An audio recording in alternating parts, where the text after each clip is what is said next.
I've been doing a series over the last couple weeks in which I describe how to make the best army possible as each individual faction.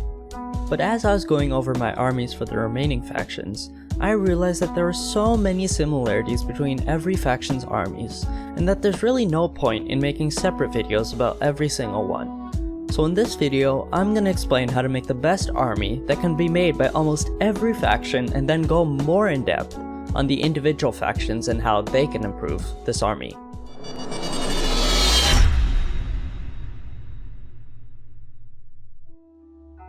So let's start with our infantry units. I am currently using the Otomo to demonstrate this army, but don't worry, this army can be made by every other faction in the game, except the Ikko Ikki, which I'll get to later. So I like to add as much armor as possible to my infantry units, and to do this, you need to capture a province that has a smithing specialty. Provinces with this specialty include Satsuma, Bizen, Kaga, Sagami, and Iwate. As you can see in this map, I've highlighted these provinces in red. Once you capture at least one of these provinces, you will need to upgrade the town all the way to a fortress. In this case, I have a castle, but that's not required. You will also need to build an encampment, which you upgrade to an armory. You'll need a Naginata dojo and a sword school. You will also need to upgrade the specialty building to a master armorer. With these bonuses, you can make katana and Naginata samurai with exceptional armor, as you can see here, which is the best possible. I recommend making about 4 to 5 katana samurai and 5 Naginata samurai for one army. The katana samurai you create will be able to defeat almost every infantry unit on the game, one-on-one, while the Naginata provide an all-purpose unit that can be used against pretty much every other unit in the game. Now, moving on to ranged units. I usually add as much accuracy as I can to my ranged units, and to do this, you need to capture provinces that have a crafting specialty. Provinces with this specialty include Buzen, Hoki, Echizen, and Hitachi, all of which have been highlighted on this map, as you can see. To get the maximum possible accuracy bonuses in one of these provinces, you need to build an encampment, which will get upgraded to a hunting lodge. And you also need to upgrade the artisans to a master bowmaker. With these buildings, you can make ranged units with exceptional accuracy, which is the best possible, as you can see here. I'd recommend making either bow samurai if you want armored bow units that can hold their ground in melee, or bow warrior monks, which will give you the best performance if you only focus on their range capabilities.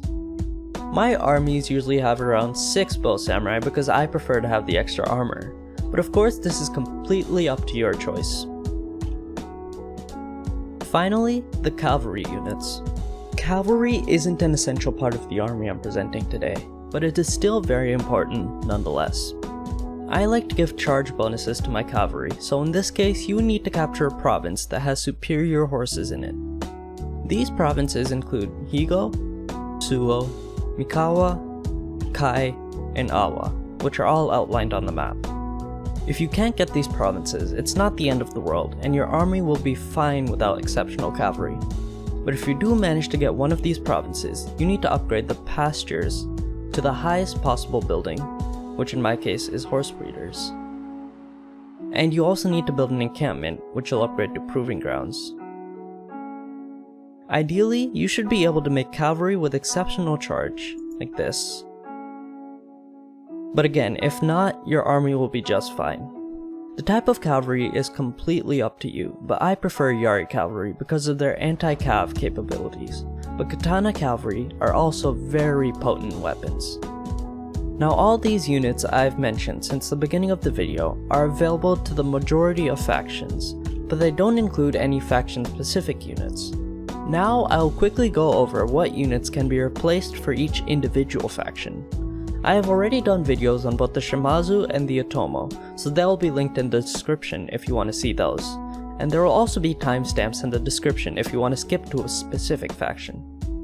If the faction isn't mentioned, that means the best army possible doesn't involve any clan-specific units, so just use the army I already mentioned.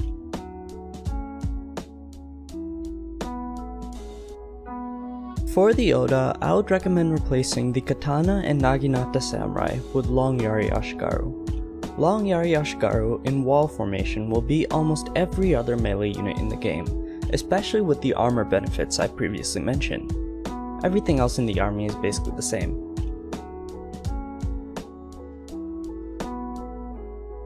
The Ikko Ikki don't have any of the units I mentioned in the previous army, so you need to exchange some units out.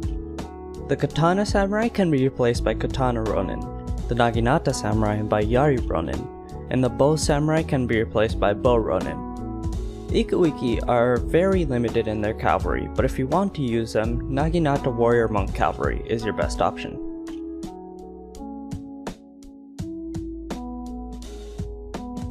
The Mori have a special unit called the Mori Waco Raiders, which can defeat normal Katana and Naginata Samurai for a smaller price tag than either of these units. However, they are hurt from the lack of armor, which can be fixed by recruiting them from a smithing province like I mentioned before. I would recommend trading out the Katana Samurai with these Waco Raiders in your army, but everything else can stay the same as before.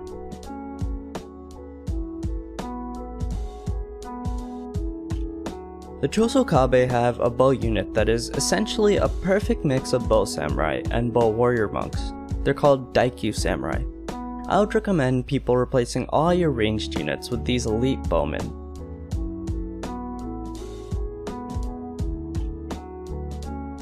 Tokugawa have a unique cavalry unit called the Tokugawa Mounted Gunners.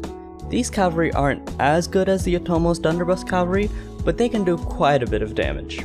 If you're able to get a gunsmith, I would recommend using these guys in place of your cavalry, but if you're unable to get the gunsmith, they aren't a big loss.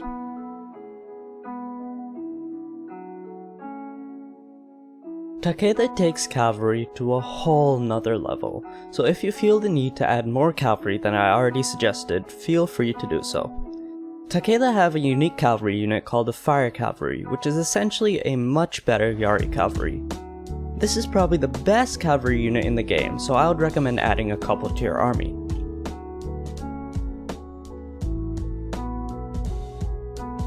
Hojo is my personal favorite faction, but unfortunately, their army isn't much different than the generic army I already mentioned.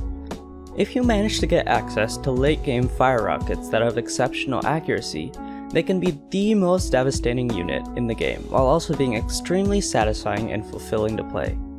I would recommend replacing around 3 of your bow units with fire rockets if you get the chance.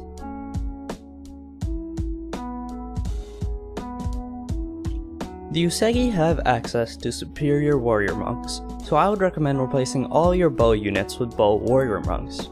Even if you prefer the armor of bow samurai, the bow warrior monks of the Uesegi are some of the best bow units in the game, and I would heavily recommend that you base your army around these guys.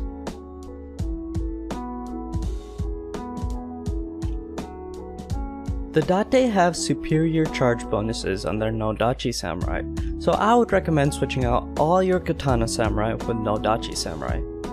Normally Nodachi won't perform well in extended melee, but if you manage to give them exceptional armor, their charge along with their melee capabilities will rout every other unit on the map. Just remember though, you always need to charge this unit into battle. Leaving them to hold the line will not work. So that's it for this video. If you want to see further tutorials on this game, be sure to leave a comment and I'll get to it as soon as possible. If you've been following my Twitter, you know that I recently bought Warhammer 2, and so you should expect videos on that topic as well. Anyways, remember to like and subscribe if you enjoyed the video, and I'll see you guys in the next one.